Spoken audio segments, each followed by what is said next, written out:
Escutem com atenção, almas sedentas por desvendar os véus do poder. Eu sou Nicolau Maquiavel, e se ainda creem que a virtude guia os destinos das nações, precisam despertar urgentemente.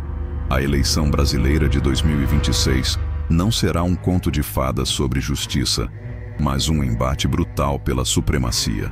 No centro do palco, observo a figura do atual governante, Lula, lutando contra as sombras do tempo e o espectro crescente da rejeição popular, uma força corrosiva que poucos entendem como manusear ou evitar.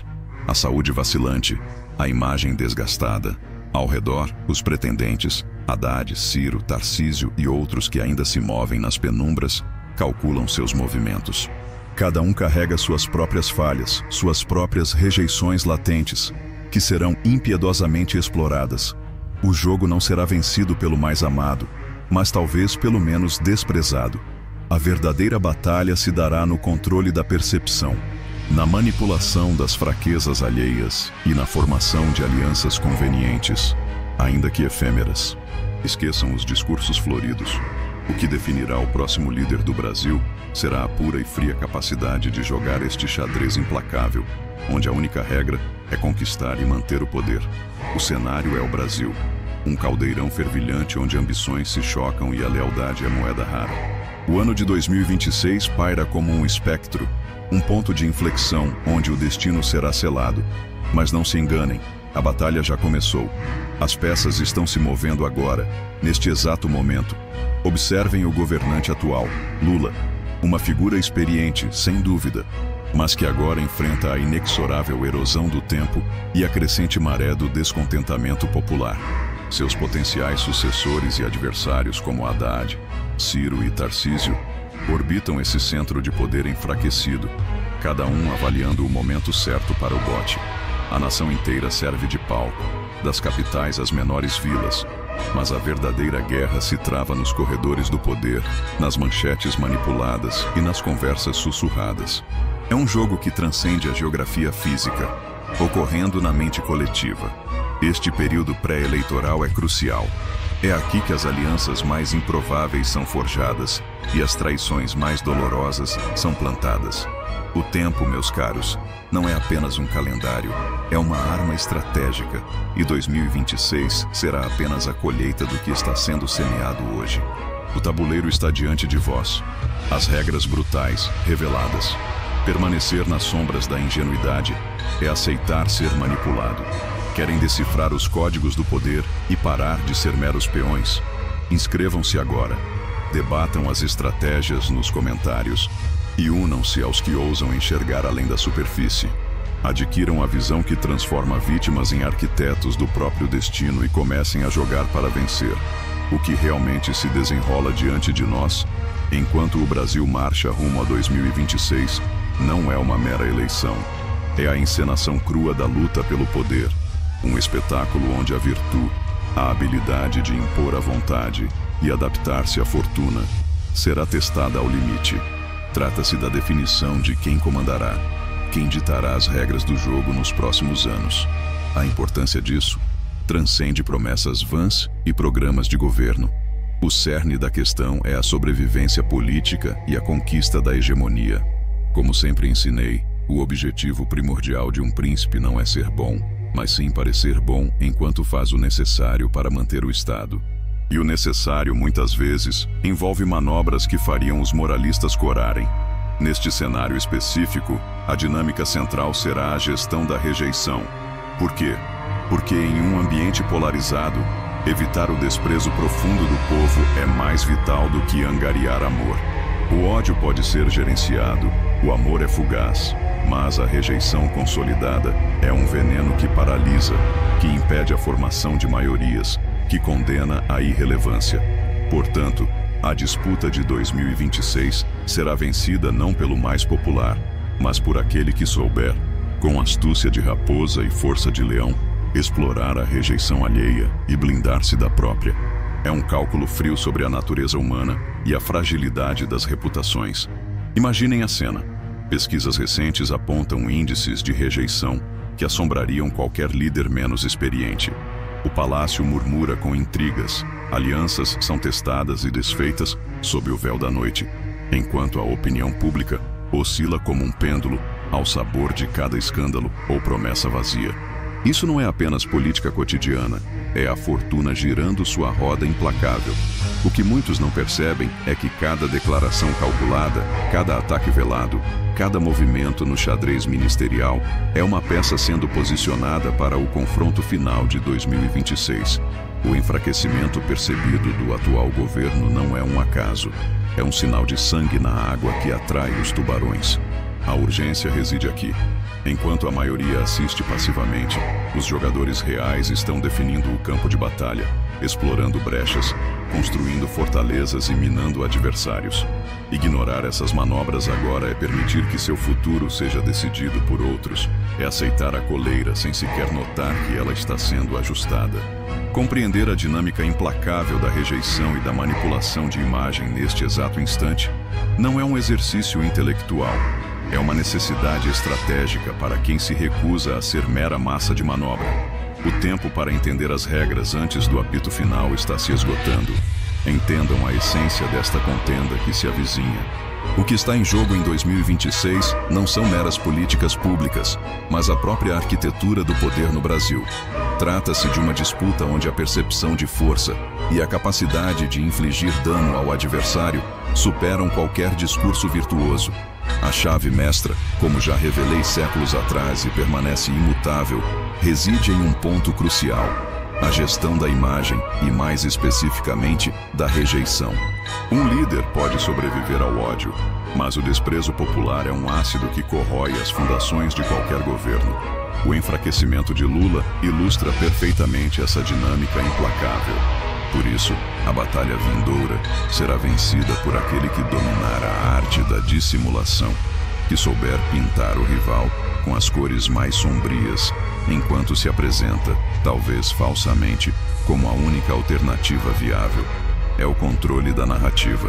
Significa explorar cada deslize, cada vulnerabilidade do oponente, transformando pequenas falhas em abismos intransponíveis na mente do eleitorado. Paralelamente, a construção de alianças, mesmo as mais cínicas, torna-se ferramenta indispensável para isolar inimigos e garantir os recursos necessários à guerra política. Não se enganem, a política neste nível é um cálculo frio. É sobre entender que agradar a todos é impossível, mas evitar ser massivamente rejeitado é vital para a conquista e manutenção do poder. Vejam como a engrenagem realmente funciona. Os métodos que decidem o jogo. A vitória em 2026 será forjada através da manipulação implacável da narrativa. Plantar dúvidas, espalhar boatos, controlar o que se vê e ouve. Pensem em ataques coordenados nas redes sociais, vazamentos seletivos para a imprensa. Cada palavra é uma arma. As alianças são cruciais. Negociar com o Centrão, por exemplo, não é questão de ideologia, mas de pragmatismo puro. Custa caro em termos de cargos e recursos, mas garante a máquina necessária. Ao mesmo tempo, isolar adversários, cortar suas linhas de apoio, é tão vital quanto fortalecer as próprias fileiras. É um balé de promessas e traições, e o custo? Ele é imenso. Não apenas os milhões gastos em propaganda.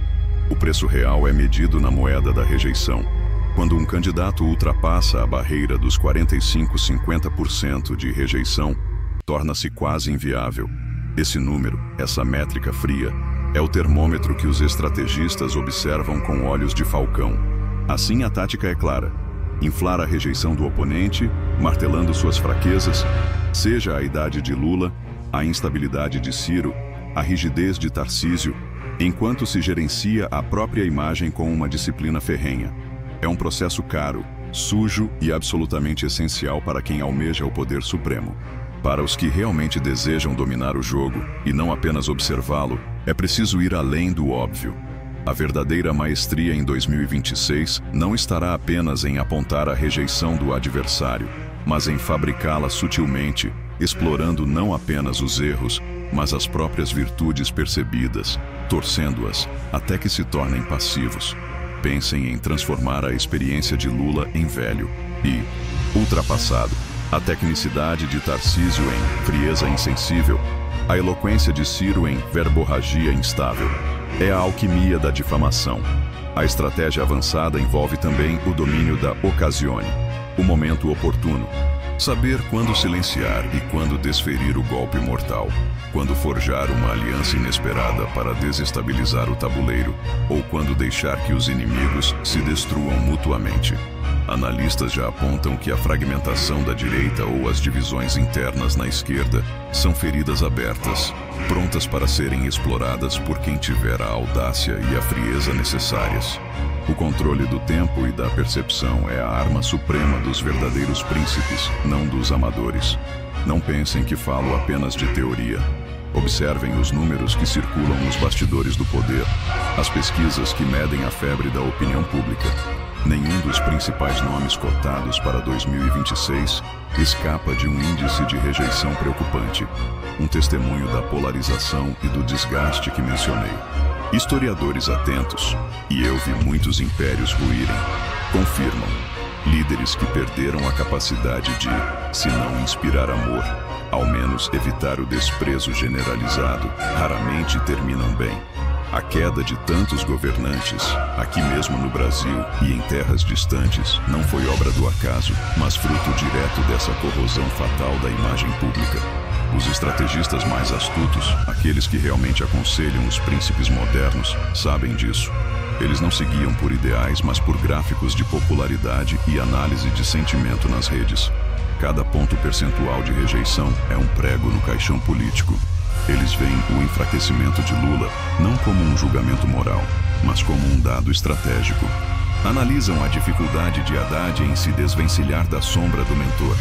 Observam a rejeição histórica de Ciro e medem o potencial tóxico de Tarcísio fora de sua base. É a ciência fria por trás da arte da guerra política.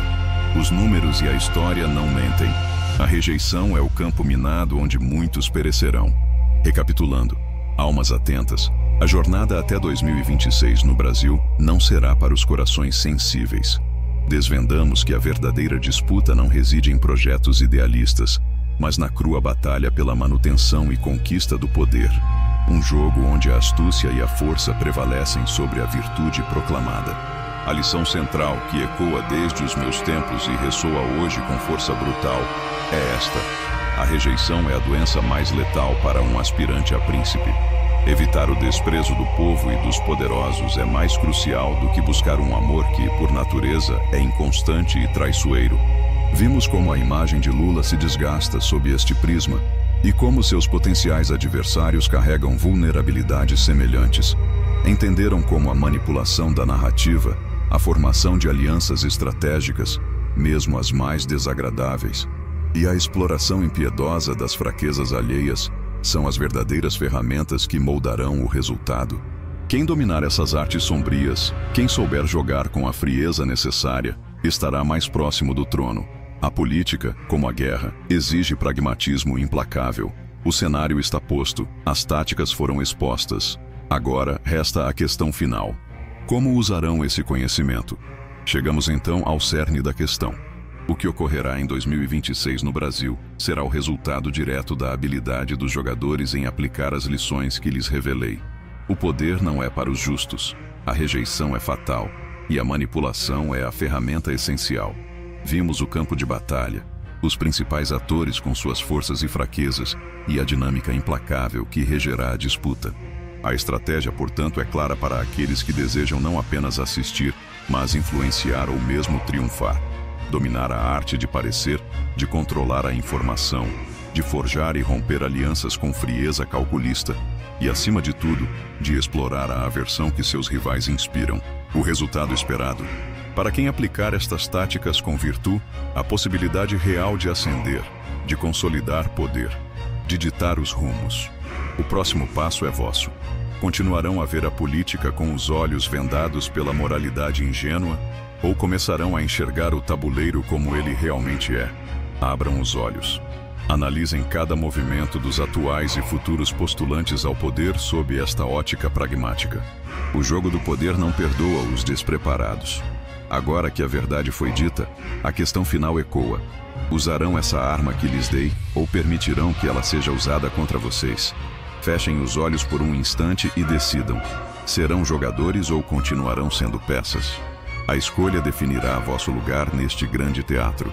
Assim, a cortina se fecha sobre esta análise do que se avizinha em 2026. O que lhes ofereci não foi um prognóstico confortável, mas um mapa cru do território implacável da política brasileira.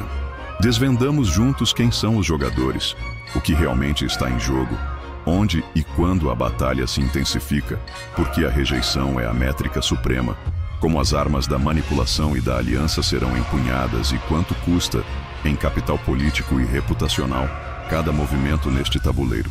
Lembrem-se, o poder não busca a justiça, busca a si mesmo. Compreender a interação destes fatores, os personagens, o objetivo, o palco, o tempo, as motivações, os métodos e os custos, é o primeiro passo para deixar de ser um mero espectador, ou pior, uma vítima das circunstâncias. A realidade é esta, quer a aceitem ou não. O conhecimento que agora possuem é uma tocha na escuridão. Podem usá-la para iluminar vosso caminho ou queimar os dedos fingindo que ela não existe. O destino, como sempre, pertence aos que ousam ver e agir. Atenção, você chegou até aqui. Isso já diz algo sobre você. Poucos assistem até o fim, menos ainda percebem o que realmente está em jogo. O mundo não recompensa os ingênuos. O poder não cai no colo dos justos. E a verdade está oculta para quem não sabe onde procurar. Os que governam, manipulam. Os que obedecem, sequer percebem. Você quer continuar vivendo no escuro? Ou decifrar o código e controlar o jogo? O Código do Poder não é um livro comum, é um manual, um mapa, um guia para aqueles que querem entender como o poder realmente funciona. A decisão está nas suas mãos. Clique no primeiro link da descrição. Mas saiba, depois de ler, não há caminho de volta. O poder é de quem o toma.